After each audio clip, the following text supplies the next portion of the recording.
மகாத்மா காந்தியடிகள் திரைப்படங்களையே பார்த்ததில்லை. ஆனால் ஹரிச்சந்திரா என்கிற ஒரு நாடகத்தை பார்த்துதான் சத்தியம் சார்ந்து வாழ்வதில் உள்ள மேன்மையை அவர் உணர்ந்ததாக அவரே பதிவு செய்திருக்கிறார். சினிமா என்பது என்ன? முதலில் கூத்து, கூத்தினுடைய வளர்ச்சி தான் நாடகம், நாடகத்தின் வளர்ச்சி தான் இன்றைய சினிமா. அவர் விரும்பி பார்த்தது என்று பல படங்கள் இல்லை.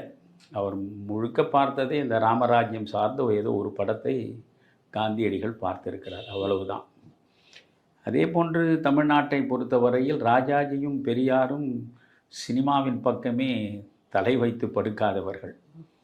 ஆனாலும் ராஜாஜி அவர்களை மிகுந்த முயற்சி மேற்கொண்டு அவரை சம்பூர்ண ராமாயணத்தை பார்க்க செய்தார்கள்.